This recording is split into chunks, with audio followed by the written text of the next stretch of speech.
welcome to Stockholm. Hi. So, how would you describe your film, Despite the Gods? Wow, that's asking me to sum up a lot in a small amount of time.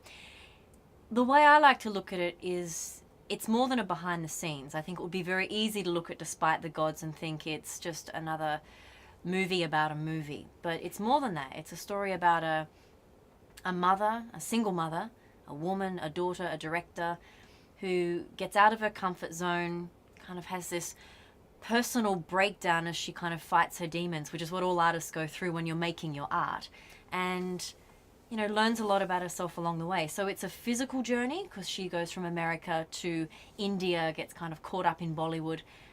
So it's a physical journey, but it's more of an emotional journey as well for Jennifer. And how come you made this movie? It was a complete mistake, and I actually think they are the best movies to make. I had no plan for it. I turned up in India. I was on my way to Afghanistan to work on another project, and I was visiting a friend of mine who's a Bollywood producer, and he desperately needed me to babysit Jennifer Lynch's daughter, Sydney. So he needed a nanny for a week, not a filmmaker, and I said, sure, I'll help you. So I babysit Sydney for a week, and we became really good friends, and Jennifer, Sydney and I got along so well that after I'd spent a week with Jennifer and seen her amazing character, I mean, she's one of the most interesting people to film. She speaks like a truck driver. She's covered in tattoos. She's larger than life, and she's so emotional, open, and just a beautiful person. I'd never met anyone like that, so I knew after a week I wanted to make a film about her, but I didn't know what the film was going to be about. I thought Hiss, which was the movie they were making in India, I thought it would succeed. I thought it would be a great film, and I'd make a little film about how Jennifer Lynch, David Lynch's daughter, went to India. But it turned out to be this very different film, so every day was a new experience. I didn't know when it was going to end. I didn't know what I was going to get, but somehow it all worked. So the spotlight for this year's Stockholm Film Festival is power. Do you see any aspects of power in your film? Yeah, I do, in several different ways. I mean, of course, you've got the power of who's got the better system, like Jennifer coming from Hollywood trying to impose initially her Hollywood, her need for system and order, and the way to make a film in Hollywood. And then you've got, the Indians who, India's the largest film industry in the world, you've got them saying, no, this is the way we do it. So there was a little bit of a power struggle there.